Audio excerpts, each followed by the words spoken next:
ඔන්න අද මම ඔයාලත් එක්ක කතා කරන්නේ අපි කොහොමද සිංගප්පූරු වලින් රූම් එකක්, යුනිට් එකක්, එහෙම නැත්නම් අපාර්ට්මන්ට් එකක් රෙන්ට් එකට ගන්න කොහොමද කියලා තමයි කතා කරන්නේ. ඒ process එක වෙන විදිය සම්පූර්ණයෙන්ම මම ඔයාලට අද කියලා දෙනවා. මෙහි තියෙන ගෙවල් වර්ග මොනවද? ඒ එක එක ගෙවල් වල prices කොහොමද යන්නේ? එක එක ගෙවල් වල තියෙන වාසි අවාසි මොනවද? රෙන්ට් එකට ගන්නකොට මොනවද අපි සැලකිලිමත් විය යුතු කරුණු? සමහර ඒරියාස් වල අපිට ටිකක් අඩුවට ගෙවල් ගන්න පුළුවන්. ඒ ඒරියාස් මොනවද? මෙන්න මේ වගේ ගොඩාක් දේවල් මම ඔයාලත් එක්ක කතා කරනවා. මුලින්ම කතා කරමු මෙහි තියෙන ගෙවල් වර්ග මොනවද කියලා. ඉතින් සිංගප්පූරුවල ගෙවල් වර්ග ප්‍රධාන වශයෙන් 4ක් තියෙනවා. ඒ තමයි HDB කොන්ඩොමීනියම්. අපි කොන්ඩොමීනියම් කියන එකට කොන්ඩෝස් කියලාත් කියනවා. ඊළඟට apartments තියෙනවා. ඊළඟට landed houses. ඔන්න ඔය කියන 4 තමයි සිංගප්පූරුවල තියෙන ප්‍රධාන ගෙවල් වර්ග 4. අපි මුලින්ම කතා කරමු කොන්ඩොමීනියම් එහෙම නැත්නම් කොන්ඩෝ කියන ගෙවල් වර්ගය ගැන. ඉතින් මේ කොන්ඩොමීනියම් කියන ගෙවල් මෙහි සිංගප්පූරුවල ප්‍රයිවට් සෙක්ටර් එකේ එක එක කම්පනීස් වලින් හදපු ගෙවල් වලට තමයි කොන්ඩොමීනියම් කියලා කියන්නේ. සාමාන්‍යයෙන් මේ ගෙවල් ටිකක් මොඩර්න් විදිහට අලුත් විදිහට ලස්සන ඉන්ටීරියර් ඩිසයින් වලින් එහෙම තමයි හදලා තියෙන්නේ. ඉතින් මේ කොන්ඩොමීනියම් වල ගොඩාක් ෆැසිලිටිස් තියෙනවා. ඉතින් ඒවයින් කීපයක් තමයි ස්විමින් පූල් එකක් තියෙනවා, ජිම් එකක් තියෙනවා, චිල්ඩ්‍රන් පාර්ක් එකක් තියෙනවා සමහර ඒ වගේ. ඒ වගේම සමහර ඒ වගේ තියෙනවා එක එක ගේම්ස් ප්ලේ කරන්න. ටෙනිස් කෝර්ට්ස්, ඊළඟට බාස්කට් බෝල් පිට්ස්, ඊළඟට බාබකියු දාන්න බාබකියු ඒරියාස් තියෙනවා. ලස්සන ගාඩන් එකක්, ලස්සන පාර්ක් එකක් වගේ එහෙම තියෙනවා. ඒ වගේම තවත් දෙයක් තමයි මේ කොන්ඩොමීනියම් වල හොඳ සිකියුරිටි එකකුත් තියෙනවා. කොන්ඩොමීනියම් තියෙන බිල්ඩින්ග්ස් විදිහට. ඒ කියන්නේ ලොකු බිල්ඩින් එක පොඩි පොඩි යුනිට්ස් තියෙනවා. අපිට යුනිට් එකක් හරි රූම් එකක් හරි මේ වගේ ගන්න පුළුවන් අපි කැමති විදිහට. ඉතින් හිතන්නකෝ දැන් ඔයගොල්ලෝ රූම් එකක් මේ කොන්ඩොමීනියම් වල ගත්තා කියලා. එතකොට මේ කොන්ඩොමීනියම් එකේ ඉන්න අයට විතරයි ඒක ඇතුළට යන්න පුළුවන්. පිටතින් එන අයට මේක ඇතුළට යන්න බෑ. ඉතින් මේ කොන්ඩොමීනියම් වල සිකියුරිටි එක ගොඩක් හොඳයි. ඉතින් අර සිකියුරිටි පාස්වර්ඩ් එකක් එන්ටර් කරලා තමයි ඒව ඇතුළට යන්නේ. ඉතින් ඒක දන්නේ ඒකේ ඉන්න අය විතරයි. එහෙම නැතුව පිටතින් කවුරු හරි එනවනම් ඒගොල්ලෝ ඒ පාස්වර්ඩ් එක එක්කෝ දැනගන්න ඕනේ. එහෙම නැත්නම් අර ඉන්න කෙනෙක් ඇවිල්ලා ඇතුළට එක් කරගෙන යන්න ඕනේ. ඉතින් ඕන විදිහට පිටත අයට කොන්ඩොමීනියම් ඇතුළට යන්න බෑ. මේ දේවල් තමයි කොන්ඩොමීනියම් වල ඉන්න කෙනෙකුට තියෙන වාසි. දැන් අපි බලමු මේ කොන්ඩෝ වලට යන කෙනෙකුට තියෙන අවාසි මොනවද කියලා. එක අවාසියක් තමයි අනිත් ගෙවල් වලට වඩා ටිකක් ප්‍රයිස් එක වැඩි. මම මේ ගෙවල් වර්ග 4ම ගැන කතා කරාට පස්සේ කියන්නම් මොකේද ප්‍රයිස් එක වැඩිම අඩුම පිළිවෙලට මම කියන්නම් කොහොමද වෙනස් වෙන්නේ කියලා. සාමාන්‍යයෙන් අපි ඕවරෝල් බැලුවොත් මේ කොන්ඩොමීනියම් වල ප්‍රයිස් එක ටිකක් වැඩි. ඒකට හේතුව තමයි මේක අර ගොඩාක් මං කියවනේ ෆැසිලිටිස් තියෙනවා කියලා. අපි කොන්ඩෝ එකක රූම් එකක්, යුනිට් එකක් රෙන්ට් එකට ගත්තොත් අපිට අර ෆ්‍රී ජිම් එක, swimming pool, parking area, children park එක, ඊළඟට ඔය එක එක ගේම් ප්ලේ කරන තැන් ඒ හැම එකටම අපිට ෆ්‍රී එන්ටර් වෙන්න පුළුවන්. කිසිම ෆී එකක් යන්නේ නැහැ. දැන් අපි ඊළඟ ගෙවල් වර්ගය ගැන කතා කරමු. දෙවෙනියට මම තෝරගත්ත HDB කියන ගෙවල් වර්ගය. ඉතින් HDB වල විශේෂත්වය තමයි සිංගප්පූරුවල ගවර්න්මන්ට් එකෙන් තමයි මේ HDB කියන ගෙවල් වර්ගය හදලා තියෙන්නේ. අපි බලමු HDB වල තියෙන වාසි මොනවද කියලා. ප්‍රධානම වාසියක් තමයි HDB වල ප්‍රයිස් එක ටිකක් අඩුයි. කොන්ඩෝ වලට වඩා ප්‍රයිස් එක අඩුයි. සාමාන්‍යයෙන් HDB වල ප්‍රයිස් එක අඩුයි. ඊළඟට මේ HDB ගොඩක් වෙලාවට ඔය එක වෙට් මාකට් වලට, ඊළඟට MRT ස්ටේෂන් වලට, ෆුඩ් කෝට් වලට, ෆෙයා ප්‍රයිස් ළඟට, ඒ සුපර් මාකට් එක සුපර් මාකට් මෙහි තියෙනවනේ ෆෙයා ප්‍රයිස්, ජයන්ට්, ඊළඟට 7-11 ඔය වගේ එක අපි නිතර යන පොඩි shops තියෙනවනේ. ඒ වගේ ගොඩක් ඒවට ළඟින් තමයි මේ HDB කියන ඒවා තියෙන්නේ. මොකද මේක ගවර්න්මන්ට් එකෙන් හොඳ ප්ලෑන් එකකට හදලා තියෙන්නේ. මෙහි ගොඩාක්ම බිල්ඩ් අප් වෙලා තියෙන්නේ HDB. ඒ කියන්නේ ගොඩාක් තියෙන්නේ HDB. ඒ නිසා මෙහි ඉන්න ගොඩාක් අය ඉන්නේ HDB වල. HDB වල මොනවද තියෙන අවාසි කියලා දැන් අපි බලමු. අවාසි තමයි මේ HDB වල ලොකුවට ෆැසිලිටීස් නැහැ. පොඩි බබාලට සෙල්ලම් කරන්න චිල්ඩ්‍රන් පාක් එකක්, චුටි ගාඩන් එකක් ඒ වගේ නම් තියෙනවා. හැබැයි ඔය ජිම් එක, පූල් එක ඒ වගේ දේවල් ගොඩක් ඒ වගේ නැහැ. අනිත් දේ තමයි මේකේ පොඩ්ඩක් අර මේන්ටෙනන්ස් එක අඩුයි. ඒ වගේම ක්ලීන්ලිනස් එකත් අඩුයි. ඒ කියන්නේ ගොඩාක් අර කොණ්ඩෝ වගේ ඒ තරම් ලස්සනට පිළිවෙලට පිරිසිදුවට මේ HDB නැහැ. ඊළඟ දේ තමයි security එක. security එකත් ටිකක් අඩුයි. මොකද මේ මම කියවනේ ඔයගොල්ලන්ට කොණ්ඩෝ වලට පිටතින් ඉන්න අයට ඇතුළු වෙන්න බෑ කියලා. හැබැයි HDB එහෙම කවර් වෙලා නැහැ. දැන් අපි දන්නේ නැති HDB එකක් ඇතුළට උනත් ගිහින් ඒ පාක් එකේ උනත් ඉන්න පුළුවන්. ඒ චිල්ඩ්‍රන් පාක් එකේ හරි පොඩි පාකින් ඒරියා එකක් තියෙනවා නම් ඒකේ හරි ඕන කෙනෙකුට ගිහින් ඉන්න පුළුවන්. ඕන කෙනෙකුට ඇතුළට යන්න පුළුවන්. එහෙම. එතකොට security එක HDB වල අඩුයි. තුන්වෙනි ගෙවල් වර්ගය තමයි landed houses කියලා කියන්නේ. ඉතින් ඔයගොල්ලෝ මං හිතන්නේ අපේ home tour එක බලන්න නැති. ඉතින් අපි ඉන්නේ landed house එකක.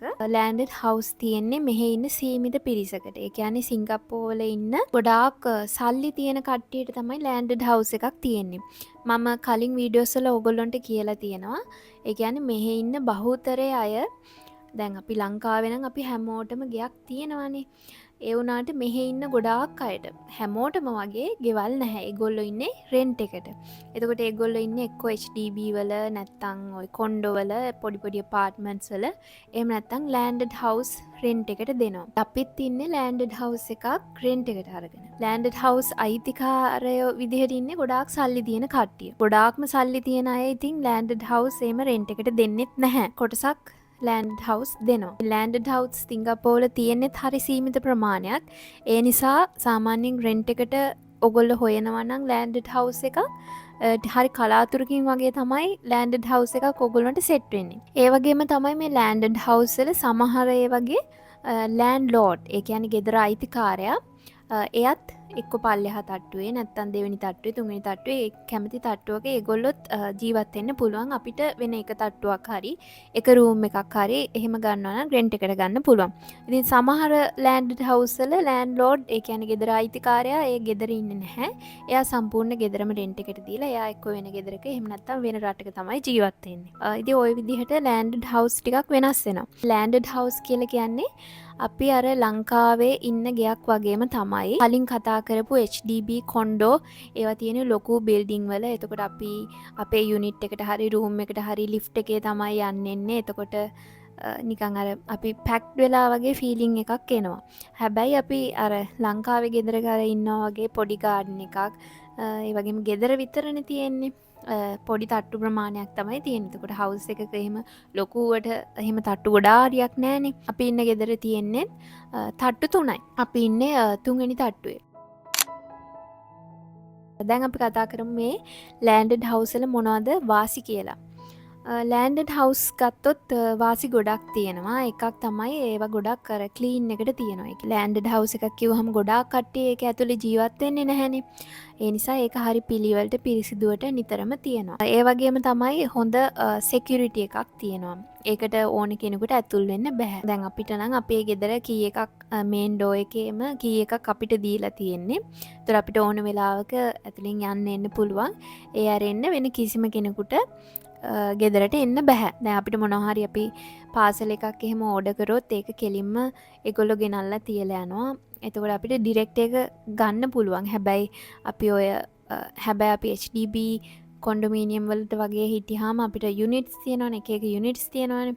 ඒතර අපිට වෙනම අර බොක්සස් ලොකර්ස් වගේ හම්බෙනවා. ඒ වගේ තමයි අපි මොනවා හරි අපිට ලියුමක් ආවත් තියෙන්නේ. අපි එතකොට නිතර ගිහින් ඒවා චෙක් කරන්න ඕනේ. අපිට ලියුම් ඇවිල්ලාද මොනවා හරි අපිට පාසල් පොඩි පාසල් තියෙනවා නම් ඒවත් ඒ ලොකර්ස් වලට තමයි දාලා යන්නේ. එතකොට අපිට ටිකක් අර ගිහිල්ලා ඒ ලොකර්ස් එහෙම චෙක් කරන්න ඕනේ. හැබැයි දැන් අර අපි නිතර යන ගෙදරනේ දැන් මේක. ඒතර අපිට පාසල් එකක් කෙලින්ම ආවහම අපිට ඒවා කෙලින්ම පික් කරගන්න පුළුවන්. මිස් වෙන්නේ නැහැ කිසි දෙයක්.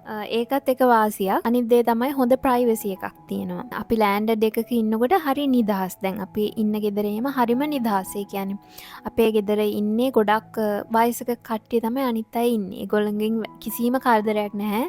මම හිතන්නේ අපි දෙන්නගේ සද්දේ ඒගොල්ලන්ට කරදරයක් වුණොත් තමයි. එහෙම නැතුව අර කිසිම සද්දයක් බද්දයක් වෙන්නේ නැහැ. හරි නිදහසේ ඉන්න පුළුවන්. මං හිතන්නේ ගොඩක් ලෑන්ඩඩ් හවුස් වල අර ගොඩක් කට්ටිය ජීවත් වෙන්නේ නැති හින්දා හරි නිදහසේ හරි කාම් ඒ විදිහට ඒ වගේ තමයි පරිසරයේ තියෙන්නේ. අනිත් දේ තමයි දැන් ඔය HDB කොන්ඩෝ කියන්නේ අර මං කියවනේ බිල්ඩින්ග්ස් වගේ තියෙන කියලා එක ළඟ රූම්ස් එහෙම නැත්නම් යුනිට්ස් තියෙනවා. ඒතකොට එහා පැත්තේ රූම් එකේ කවුරු හරි කතා කරනවා නම් ඒකත් අර අනිත් පැත්තේ කාමරේ එක්කෙනාට ඇහෙනවා. ඩිස්ටර්බන්ස් එක HDB කොන්ඩොමීනියම් සහ ඊළඟට කතා කරන අපාර්ට්මන්ට් වලත් ඒක තියෙනවා. විශේෂම දේ තමයි හොඳට ඉඩ තියෙනවා. හෝම් ටුවර් එක බලන්න මාර විදිහට ඉඩ තියෙනවා. ඉඩ වැඩිත් එකක්. අනිත් දේ තමයි මට කියන්න අමතකුණා. අනිත් හැම ගෙදරකම කියන්නේ අනිත් ගෙවල් වර්ග තුනේම එම ලොකුවට ඉඩ පහසුකම් නැහැ. ඉඩ පහසුකම් තියෙන ගෙවල් තියෙනවා. හැබැයි එහෙම ගන්නවා නම් ඒකට ලොකු වියදමක් යනවා. ඊළඟ දේ තමයි අපේ කාලේ ගොඩක් නාස්ති වෙන්නේ නැහැ. මොකද දැන් ඔය HDB කොන්ඩෝ ඇපාර්ට්මන්ට්ස් ඒ වගේ ඉන්නකොට අපි ලිෆ්ට් එකේ තමයි යන්නේ. ඒවා එනකම් බලාගෙන ඉන්න ඕනේ. ඊළඟට අපි දන්නේ නැහැ මොන තට්ටුවේ අපිට ඉන්න වේද කියලා. එතකොට අර පොඩ්ඩක් රශ් එකේ එහෙම හදිස්සියට එහෙම යන්න එන්න කරන්න බෑ. හැබැයි ලෑන්ඩඩ් වල ඉතින් අර තමන්ගේ ගේ වගේම තමයි. එහෙම වැඩි කාලේ නාස්තියක් ඒවා මේවා කිසි දෙයක් වෙන්නේ නැහැ.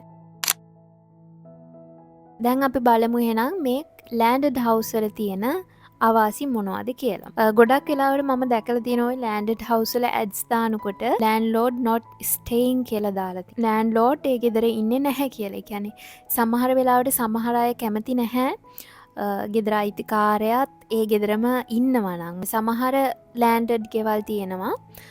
ඒ ගෙවල් සම්පූර්ණයෙන්ම රෙන්ට් එකට දෙනවා. ලෑන්ඩ්ලෝඩ් ඒ ගෙදර ඉන්නේ නැහැ. එතකොට අර ඉන්න කට්ටියට හරි ටිකක් අර නිදහස කියන එක වැඩිනේ. අන්න ඒ වගේ ගෙවල් තියෙනවා දැන්. සමහර ඒ වගේ එහෙම නැහැ. ඉතින් එහෙම නැති වුණොත් මං හිතන්නේ ඒකත් පොඩි අවාසියක් කියලා මට හිතෙනවා. ලෑන්ඩ්ලෝඩ් ඉන්න ගෙයක් ගන්නවා නම් ඒක චුට්ටක් ඔයගොල්ලෝ බලන්න ඒ ලෑන්ඩ්ලෝඩ් ටිකක් අර හොඳ ෆ්ලෙක්සිබල් ෆ්‍රෙන්ඩ්ලි ලෑන්ඩ්ලෝඩ් කෙනෙක්ද කියලා පොඩ්ඩක් සලකලා බලන්න වෙනවා. එහෙම නැත්නම් එහෙම එකට ඉද්දී ඒගොල්ලෝ ලෑන්ඩ්ලෝඩ් ටිකක් ඩොමිනන්ට් වෙන්න බලන්න පුළුවන්. ඒතර ඒක සමහර විට රෙන්ට් එකට ගන්න කෙනාට කරදරයක් වෙන්න පුළුවන්. ඉතින් ඒක ගැනත් සැලකිලිමත් වෙන්න ඕනේ. අනිත් දේ තමයි අපි ලෑන්ඩඩ් හවුස් එකේ ඉන්න නිසා අපි දන්නවා මේකේ ගොඩක් සමහර අවාසි දන්නවා. දැන් සමහර කෙනෙකුට මේක තේරෙන්නේ නැතුව ඇති. දැන් ලංකාවෙන් ඉන්න ගොඩක් අයත් මේ ලෑන්ඩඩ් හවුස් වල ගොඩක් අය ඉන්නේ නැහැ. ගොඩක් එක්ක HDB කොන්ඩෝ ඒ වගේ තමයි ඉන්නේ. දැන් ඒගොල්ලෝ සමහර විට හිතන්නේ මේ ලෑන්ඩඩ් හවුස් වල අවාසි නැතුව ඇති කියලා. අවාසි නෑ වගේ තමයි සාමාන්‍ය ගොඩක් වෙලාවට කට්ටිය කියන්නේ. හැබැයි අවාසි තියෙනවා. මොකද මේ අපි ලෑන්ඩඩ් හවුස් එක ඉන්න නිසා අපි දන්නවා ඒකේ මොනවද ඇත්තටම අපිට සමහර අත්දැකීම් තියෙනවා. අපිට කරදර වෙච්ච. අපිට තිබ්බ එක ප්‍රශ්නයක් තමයි මේක ක්ලීන් කරන්න ඕනේ නිතර.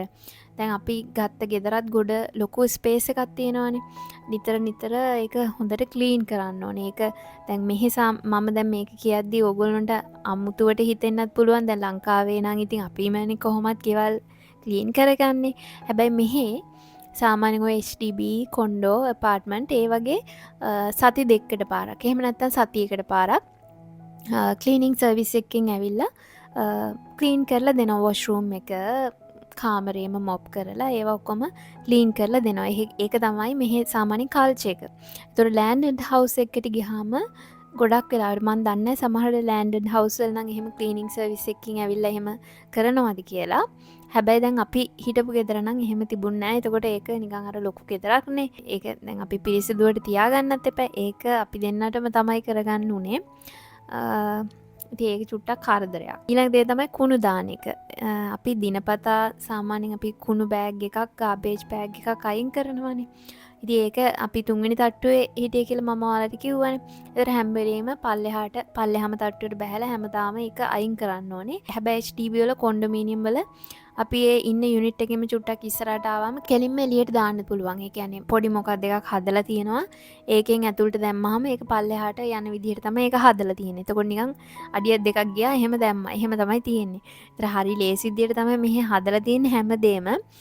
ඉතින් දැන් ලෑන්ඩඩ් හවුස් එකක හිටියාම වෙන්නේ අපිට ඒක අපිටම නිතර කරන්න වෙනවා. අනිත් ලොකුම අවශ්‍යය තමයි ලෑන්ඩඩ් හවුස් වල ගාණ වැඩි. ඉතින් මේ අපි කතා කරන ගෙවල් වර්ග හතරෙන්ම ගණන් වැඩිම ලෑන්ඩඩ් හවුස්. ඉතින් ලෑන්ඩඩ් හවුස් වල තියෙන ප්‍රධානතම අවශ්‍යය තමයි ලෑන්ඩඩ් හවුස් වල ගාණ වැඩි. ඊළඟට මම දැන් මේ කියන්න යන දේත් අපිට තිබ්බ අවශ්‍යයක් විදිහට මම දකිනවා. අපි දැන් ඉන්නේ සෙරංගූන් වලනේ. එතකොට සෙරංගූන් වල නෙක්ස් මෝල් එක තියෙන්නේ. දැන් මෙහෙ ඉන්න අය දන්නවා ඇති නෙක්ස් මෝල් එක කියලා තියෙන්නේ සෙරංගුන් නවට තියෙන ලොකුම මෝල් එක. ඉතින් ඒකට අපිට ටිකක් ළඟයි. හැබැයි විනාඩි 20ක් විතර පයින් යන්න ඕනේ ඒකට. එහෙම නැත්නම් බස් එකේ යන්නත් පුළුවන්. හැබැයි බස් එක ගන්නත් අපි පොඩ්ඩක් එළියට එන්න එපා. අපේ ගේ පොඩ්ඩක් ඇතුළට වෙන්න තමයි තිබ්බේ. කියන්නේ ලෑන්ඩඩ් හවුස් එක තියෙන්නේ ඇතුළට වෙන්න. එතන ඉඳන් අනිවාර්යෙන් අපි බස් එක ගන්න තැනට ටිකක් පයින් එන්න ඕනේ. අපි ඉන්න ලෑන්ඩඩ් හවුස් එකේ ඉඳන් විනාඩි 12ක් විනාඩි 15ක් වගේ අතර කාලයක් යනවා. අපි බස් එක ගන්න තැනට හරි ට්‍රේන් එක ගන්න තැනට හරි එන්න. ඉතින් මං හිතනවා ඒක පොඩි අවාසියක් කියලා. හැබැයි ඒක අපි පයින් යන එක හොඳයි ඇඟට. ඒ වුණාට අර හදිස්සියකට දැන් මෙහෙ ගොඩක් වෙලාවට ඔය HDB කොණ්ඩවල එහෙම විනාඩි 5ක්වත් යන්නේ නැහැ. MRT එක ගොඩක් ළඟ තමයි තියෙන්නේ. ඉතින් ලෑන්ඩඩ් හවුස් එකක් ගද්දි ඔයගොල්ලෝ ඔෆිස් එකට එහෙම යන කෙනෙක් නම් අනිවාර්යයෙන්ම සැලකිලිමත් වෙන්න ඕනේ. අර ගොල්ල වැඩිය පයින් යන්න එහෙම කැමති නැත්තම් ළඟම තියෙන MRT එකට හරි බස් ස්ටොප් එකට හරි දුර බලන්න පයින් යන්න කොච්චර වෙලාවක් යනවද කියලා. ඉතින් අපිට ගේ ගත්තට පස්සේ අපිට ඒක නම් පොඩ්ඩක් කරදරයක් වගේ හිතුණා. අර නිතර අපි දැන් ග්‍රොසරි shopping එහෙම යනවනේ. ඉතින් ගොඩක් වෙලාවට අපි නම් ගියේ පයින් ඇඟටත් හොඳයිනේ කියලා. ඒ සමහර දවස්වල ඒ වුණාට අර යන්න බැරි නිකන් කම්මැලි හිතෙන දවස් තියෙනවනේ. ඒ දවසට ටිකක් එපා වෙනවා. වැස්ස දවස් තියෙනවා. ඉතින් ඒත් අපි බඩු ගන්න යන්න එපා. එතකොට මම නම් හිතන්නේ ඒකත් පොඩ්ඩක් ඔයගොල්ලෝ සැලකිලිමත් වුණොත් හොඳයි කියලා. ඊළඟට අවසාන ගෙවල් වර්ගය තමයි apartments කියලා කියන්නේ. apartments කියලා කියන්නේ සාමාන්‍යයෙන් අර HDB කොණ්ඩ වගේම තමයි. හැබැයි ඒවට වැඩිය ටිකක් පොඩි. ඒ කියන්නේ බිල්ඩින් එක එච්චර උසට නැහැ. පොඩි. ඒ කියන්නේ HDB කොණ්ඩ කියන්නේ උසට ලොකුවට තියෙන බිල්ඩින්. ඒ වගේ ගොඩාක් කට්ටිය ජීවත් වෙනවා. හැබැයි apartment එකේ ඒ තරම් කට්ටිය ජීවත් වෙන්නෙත් නැහැ. ඒවා එච්චරම ලොකුත් නැහැ. තට්ටු කිහිපයක් තමයි තියෙන්නේ. apartment එක වාසි තමයි මේකේ price එක ගත්තාම landed house කොන්ඩෝ වලට වැඩිය price එක අඩුයි. සාමාන්‍යයෙන් HDB එකට වඩා price එක වැඩි. ওই විදිහට තමයි තියෙන්නේ. ඒ වුණාට මේ ගණන් පොඩ්ඩක් එහාට මෙහාට වෙනස් වෙනවා. ඒක එක වාසියක්. අනිත් දේ තමයි මේකෙත් සමහර facilities තියෙනවා apartments වල. පොඩි පාක් එකක්, ඔය children park එකක්, පොඩි garden එකක්, ඒ වගේ ඒවා සමහර apartments වල තියෙනවා. හැබැයි ගොඩක් ඒ වගේ නැහැ. ඒතර ආවාසි තමයි ඔය ජිම් එක, pool එක, ඒ වගේ ගොඩාක් facilities මේ වගේ නැහැ. සාමාන්‍ය apartment එකක් කියන්නේ ලංකාවෙත් ඔයගොල්ලෝ apartment දන්නවනේ. ඒ වගේ තමයි. ඒ ටික තමයි apartment ගැන කතා කරන්න තියෙන්නේ.